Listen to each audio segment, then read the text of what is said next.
कहानी की शुरुआत में हम एक फिशिंगमैन को समंदर के अंदर देखते हैं, जो अपने सामने एक बॉक्स को देखते ही बहुत ज़्यादा डर जाता है, क्योंकि वो नहीं जानता था कि इसके अंदर क्या चीज़ है। लेकिन फिर भी उठाने के बाद अंदर देखते उसके होश उड़ जाते हैं, जहाँ पर एक डेड मैन अपने बेटे के साथ सोई हुई थी, जो अभी तक भी जिंदा हालत में मौजूद था। ये खुद भी उसे देखने के बाद सीने से लगा लेता है, जिसका अपना भी कोई बेटा नहीं था, और बड़ा होने के बाद वो इसका नाम भी प्रसिद्ध रखता है। और ये फैमिली भी एक दूसरे के साथ बहुत हैप्पी थी, जिन्हें अब मालूम था कि हमें एक नए इलाके की जरूरत है, ताकि हमारा बेटा वहाँ पर अच्छे तरीके से रह सके। और ये भी इसी के साथ अपने सफर पर निकल पड़ते हैं, जिन्हें जरा भी पता नहीं था कि अब आगे हमारे साथ क्या होने वाला है। लेकिन जल्द ही इन्हें अपने सामने गॉड ज्यूस का स्टैचू देखने को मिलता है, जिसे अरगोन के लोग पहाड़ी से नीचे गिरा रहे थे। फादर खुद भी इस सब को देखकर बुरा डर जाता है, क्योंकि वो जानता था कि इंसान ये सबसे बड़ी गलती कर रहे हैं। और आखिरकार इसे पानी में नीचे गिराता ही परसेस की बोर्ड के पास फेंक देते हैं, और फौरन इस सब के होते ही समंदर के अंदर से कुछ क्रिएचर निकलकर इंसानों पर हमला कर देते हैं, और वो एक एक करते सभी को मारते जा रहे थे। लेकिन जल्द ही इकट्ठे होने के बाद हेडीज की शक्ल अख्तियार करते छोड़ते इन्हें भी नहीं, जिस वक्त वह परसेस की शिप भी पानी के अंदर चली जाती है, जिससे बाहर न निकल पाने पर इसे भी अपनी फैमिली को गंवाना पड़ता है, जिसकी वजह से परसेस का गार्ड पर भरोसा भी उठ गया था, जहाँ पर सभी एक साथ मीटिंग में लगे हुए थे, क्योंकि इंसानों का गार्ड पर से भरोसा खत्म हो गया था। जब बात सुनकर ज़्यूस बहुत ही गुस्से में आ जाता है, क्योंकि वो सभी गार्ड से बहुत ज्यादा पावरफुल था, जिसकी वजह से बीच में अंडरवर्ल्ड का गार्ड हेडीज आता ही ज़्यूस को इंसानों पर हमला करने का कहता है, ताकि वो दोबारा से हमारी पूजा करना शुरू कर दे, जो ऐसा चाहता तो बिल्कुल भी नहीं था। लेकिन फिर भी अपने भाई हेडीज की बात मान जाता है, जिसके बाद ये भी दोबारा इंसानों की तरफ निकल पड़ता है, जो इस टाइम पर परसेस को साथ लेते ही एरगोन की सल्तनत में पहुंच जाते हैं, जहां पर इंसान खुद को गॉड से ज्यादा पावरफुल समझ रहे थे कि हम इन सभी से बहुत ज्यादा पावरफुल हैं, जिसकी वजह से महल में जाते ही बहुत बड़ी पार्टी सेलिब्रेट करने लगते हैं, जिसमें हर तरह के लोग बहुत ही हैप्पी थे। हालांकि बादशाह की खुशी का कोई ठिकाना नहीं था, जो सभी के सामने गार्ड को खत्म करने का कहते ही खुद को इस जमीन पर खुदा मान रहे थे, जिस सब पर उनकी बेटी का बिल्कुल भी यकीन नहीं था, क्योंकि वो जानते थे कि मेरी मॉम और डैड बहुत बड़ी गलती कर रहे हैं, जिनकी बस खुद को गार्ड कहने की देरी थी कि बीच में एक ब्लैक स्मोक उनके चारों तरफ फैल जाता है, जिसने अंदर आते ही सभी सिपाहियों को एक साथ मार दिया था। लेकिन उसकी पावर का परसेस पर बिल्कुल भी असर नहीं हो रहा था, जिसका फायदा उठाकर ये भी उसी के साथ लड़ना शुरू कर देता है, लेकिन काम नहीं बनता,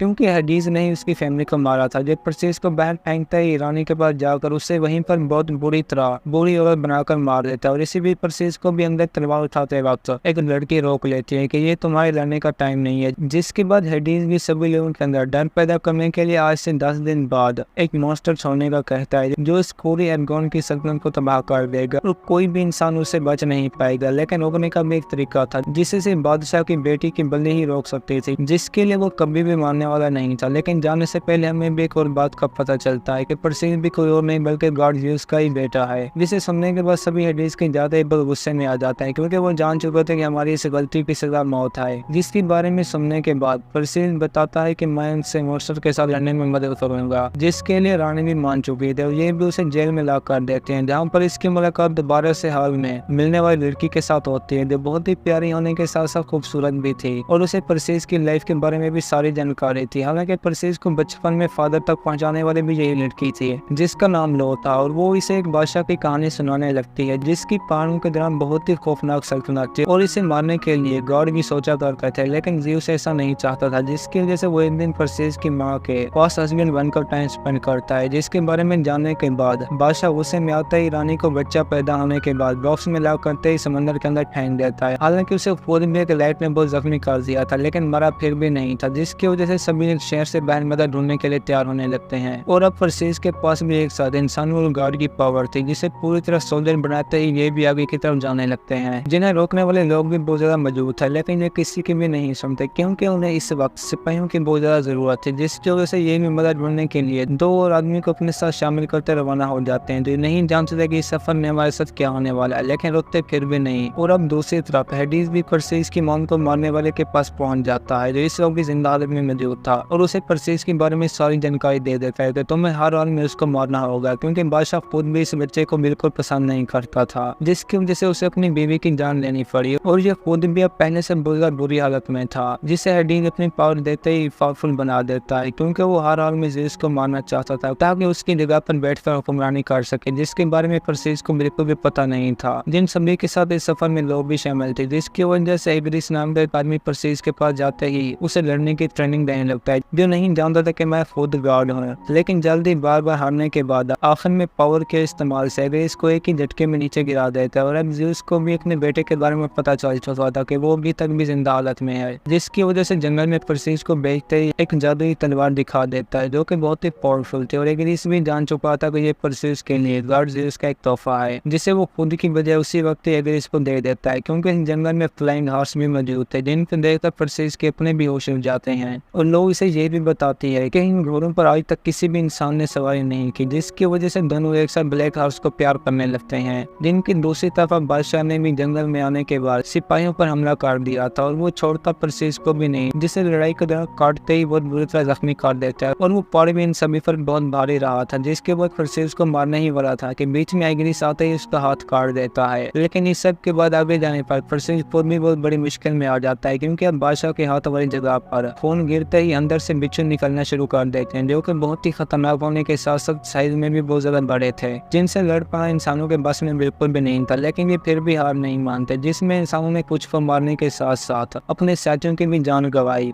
लेकिन फिर भी स्कॉर्पियन रुकने का नाम नहीं ले रहे थे, जिसकी वजह से इनके पास भी भागने के सिवा कोई और चारा नहीं था। हालांकि लोग भी इनके साथ लड़ाई में कुछ नहीं कर पाते, जिसकी आखिर में परसेस जान बचाते ही डेजर्ट के अंदर भागने शुरू कर देता है। और बस मरने ही वाले थे कि बीच में कुछ अजीब लोगों के आने पर बिच्छू रुक जाते हैं, क्योंकि वो सभी इन्हीं लोगों के ही कंट्रोल में थे, जिसका नाम जिन था। और एग्रिस भी उसके बारे में जानता था, जिसके बाद सभी एक साथ जिन से बातें करने लगते हैं। लेकिन परसेस के हाथ जख्मी होने की वजह से बहुत बुरी हालत थी, जिसकी वजह से लोग तो बहुत ही ज्यादा डर जाती है, क्योंकि ये सारा कुछ हेडिस के जहन की वजह से हो रहा था, जिसकी वजह से जिन ने अपनी पावर का इस्तेमाल करते ही परसेस की जान बचा लेता है, जिन्होंने सुबह आने के बाद दोबारा से अपना सफर भी शुरू कर दिया था। और इस बार घोड़ों की बजाय इनके सवारी भी बिच्छू थे, जिनकी मदद से वो कई दिनों का सफर करते ही आखिरकार चुड़ैलों की गुफा के पास पहुंच जाते हैं, क्योंकि हेडिस के मॉन्स्टर को रोकने का तरीका सिर्फ और सिर्फ इन्हीं चुड़ैलों के पास ही था, जहाँ पर अंदर जाने से पहले लोग भी परसेस को सावधान रहने का कहती है। और अंदर जाने के बाद ये खुद भी उन्हें देखकर बुरा डर जाते हैं, क्योंकि उन तीनों की आंखें बिल्कुल भी नहीं थी, जो पास में हाथ पर लगी एक आंख से काम चला लेती हैं और सेम उसी टाइम पर हमला भी कर देती हैं। हालांकि परसेस को रोकना इनके बस में नहीं था, जिसकी वजह से ये खुद भी आखिर में उनकी आंख छीन लेता है। और ये भी सब के बाद मॉन्स्टर को रोकने का एक तरीका बता देती हैं, जो बस एक ही था कि इन्हें गोर्गोस मेडुसा को मारना होगा, जिसकी वजह से सभी सुनते बहुत डर जाते हैं, क्योंकि आज तक भी कोई इंसान उस गुफा से वापस नहीं आया था, क्योंकि वो एक ऐसी रानी थी जो अपनी पावर के साथ लोगों की आंखों में देखते ही उन्हें स्टोन बना देती। लेकिन रुकने वाली ये भी नहीं था, जहाँ पर रास्ते में परसेस भी अपने फादर को देखकर बहुत खुश हो जाता है, क्योंकि वो जानता था कि मेरा बेटा पूरी तरह से गॉड बनने के लायक है। लेकिन परसेस ऐसा बिल्कुल भी नहीं चाहता था, जिसकी वजह से अपने फादर का दिया हुआ सिक्का लेते ही सफर पर निकल पड़ता है, जहाँ पर बाकी सिपाही भी इसके साथ देने के लिए राजी हो चुके थे, जिसकी वजह से ये भी इन सभी को साथ लेके आखिर में मेडुसा की जगह पर पहुंच जाता है। लेकिन फिर भी एक नदी को पार करना था, जिसका कोई भी किनारा नहीं था, जिसकी वजह से जिन ज़्यूस का दिया हुआ सिक्का देखते ही बड़ी तेजी के साथ पानी में फेंक देता है। और उसके जाने के बाद इनके पास भी फौरन एक बोट आकर रुक जाती है, जिसके अंदर ये सभी भी सवार होने के बाद आगे की तरफ बढ़ने लगते हैं, जहाँ पर लोग भी अब परसेस के साथ ट्रेनिंग में लगी हुई थे और दोनों एक दूसरे के प्यार में पड़ जाते हैं, जिसको इस टाइम इग्नोर करते ये भी मेडुसा की गुफा में पहुंच जाते हैं, जो पूरी तरह से मौत का दरवाजा लग रही थी, जहाँ पर अंदर जाने से पहले लोग भी परसेस को आंखें मिलाने से मना करती है, क्योंकि इसके अंदर कोई भी औरत नहीं जा सकती थी। जिसके बाद ये भी गुफा में एंटर हो जाते हैं, जिसमें मेडुसा को भी इनके बारे में पता चल चुका था, जो पूरी तरह से एक स्नेक की शक्ल में थी, जिसने काफी साथियों को भी स्टोन बना दिया था। और ये भी इस पूरी कहानी में इस मेडुसा को ही ढूंढ रहे थे,